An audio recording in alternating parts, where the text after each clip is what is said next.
안녕하세요. 시장판에 가면 그런 놈들 많죠? 알량한 손기술로 컵을 재빠르게 돌리면서 남의 돈을 뺏어가는 야바위꾼들 말입니다. 오늘은 대가리에 든 것은 없으면서 남을 속여서 돈줄 빨아먹는 이런 야바 정치꾼, 국회의원 새끼들에 대해서 한 말씀 올리겠습니다. 방송에 앞서 구독과 좋아요는 우한 폐렴 바이러스 148마리를 소멸시키는 효과가 있을 것입니다. 의원 내각제 개헌에 서명한 버러지 새끼들이 148마리이며 개헌안과 그 명단을 공개합니다. 겨우 100만 명으로 헌법 개정을 하겠다는 미친 작태입니다. 좌빨단체 100만 서명은 손 안 대고 코 풀 정도로 쉬운 일인데 어떤 언론에서도 다루지 않고 있습니다.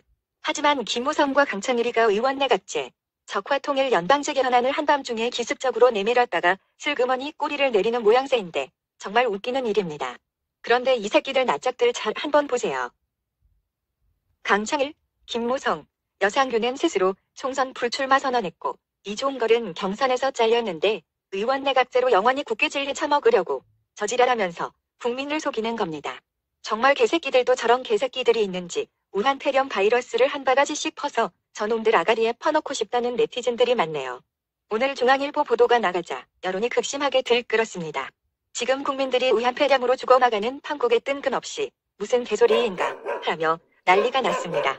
김무성은 국민들의 강력한 반발에 부딪히자 자신의 페이스북에서 발을 빼는 듯한 발언을 하였습니다. 이 새끼는 도장난 할 때부터 우파의 배신자로 낙인 찍힌 놈 아닙니까? 탄핵 찬성파들이라서 총선 출마해봤자 안 될 것을 뻔히 아는 것입니다. 전남방직 둘째 아들 김무성의 의원 내각제 개헌 발상은 문재인이가 몸통입니다. 빼알갱이 새끼들이 뭘 하려고 저짓거리를 하는지는 안 봐도 비디오 아닙니까? 1단계는 국회 지분 나눠 먹기, 영구직 국회의원이 되려 할 것이고 2단계는 적화통일로 가는 로드맵입니다. 대한민국은 지구촌의 유일한 분단국가고 내일이라도 전쟁이 가능한 휴전국입니다. 70년 동안 미군과 한미동맹, 유엔의 전쟁 억지력 덕분에 잘 먹고 잘 살았습니다. 대한민국은 강력한 대통령 중심제가 아니면 국론이 분열되어 쉽게 무너집니다. 당장 선출직 공무원 문재인 개새끼 한 마리 잘못 뽑은 것 때문에 온 나라가 쌈판에 경제 개판되는 것 보이시죠? 월남피망의 희열을 느낀다는 사이코 문재인과 종중 세력, 좌의 김영삼 똘마니들이 벌이는 매국노짓 아닙니까? 김대중과 김영삼은 현대판 국회 좌익들의 숙주입니다. 이놈들의 계보를 이어받은 것이 노무현, 이명박, 문재인 종중 세력들 아닙니까? 김무성의 우한 폐렴 전국의 혼란을 틈타서 개헌안을 슬그머니 내민 것은 정치권 내에 엄청난 계략과 음모가 숨어있다는 반증입니다.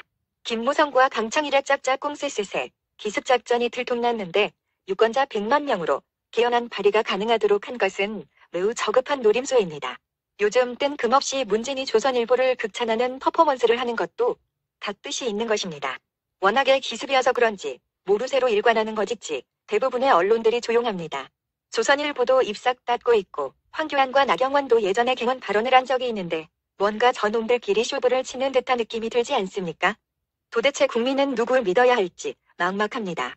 박근혜의 옥중서신은 일단 우패 대통합을 의미하지만 총선 끝나도 불안합니다. 우리가 알던 자유대한민국은 이미 무너졌는데 우리 국민들은 그냥 대충대충 살아가고 있는 것인지 참 안타깝습니다. 김무성과 조선일보 관계는 잘 아실 겁니다. 개헌만 해주면 문재인의 죄를 묻어주겠다. 서로 퉁치고 권력 나눠먹기 대잔치인가요? 좌우 언론들이 이상하리만치 조용하고 이미 국내 정치는 중화인민공화국의 연방제 공산화의 길로 접어들었다는 느낌이 강하게 듭니다. 오직 트럼프가 중국을 박살내주기만을 기다릴 뿐이고 한국인이 트럼프의 재선에 더 신경이 쓰이는 이 병신 같은 정치 상황이 너무 서럽고 분합니다. 솔직히 100만 명 동의는 거저나 다름없는데 이원집 정부제로 바꾸고 난 뒤에 연방제로 가겠다는 수순 아니겠습니까?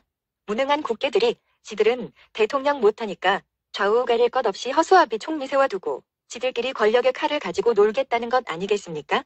내각제로 가면 친중 국회 놈들의 힘이 더 강력해질 것이고 지난 연말의 예산안 날치기와 선거제 계약법, 공수처 설치처럼 적화통일을 위한 법령들도 의사봉 망치 두들기기 바쁘게 술술 통과시킬 것입니다. 자유대한민국은 이제 완벽하게 공산당 시계급제, 배급제 사회로 들어갑니다. 이번 마스크 배급제 사태는 대한민국의 1단계 공산화 진입 훈련입니다. 전라도 좌익 기득권과 경상도 우익 기득권들이 서로 싸우면서 쇼부 보는 것이 헌법 개정입니다. 이것을 친중파 나경원, 이명박이 완벽하게 에스코트한 것이고 이것을 막으려 했던 박근혜는 탄핵 전에 이것으로 떡밥 풀고 목줄을 죄려다가 도리어 역풍 맞고 감옥으로 갔지요.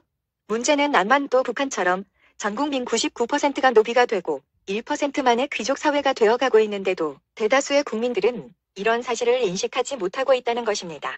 사학법과 수많은 대학 입시의 특혜들, 강남에 특화된 사회와 부동산 버블에 담겨진 숨은 의미 등등을 보면 대한민국은 갱원으로 공산화로 가는 길목에 있다고 보시면 됩니다. 총선 끝나면 누가 이기든지 계엄론에 다시 불을 지필 것이고 빨갱이니 수국 꼴통이니 친일파니 토착이고니 하는 말들은 정치하는 개새끼들이 새장처럼 짜놓은 틀에 서민들을 집어넣고 편갈라 싸우게 만드는 프레임일 뿐입니다.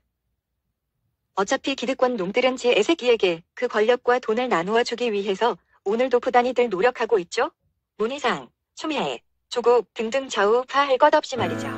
역병에 국민이 죽어나가도 자국민들 죽으면 조선족이나 외국인으로 채우면 된다는 개같은 생각으로 꽉꽉 차있는 놈들 아닙니까? 나라 망하는 소리가 하루가 멀다 하고 들려옵니다. 이미 때가 늦은 것은 아닌지 한숨만 나옵니다. 트럼프가 재선되어 이 나라를 악의 구렁텅이에서 구해주기를 간절히 바랍니다. 계엄을 저지하는 국민들의 반대 목소리에 힘을 실어주어야 합니다. 대한민국 어디로 가고 있나?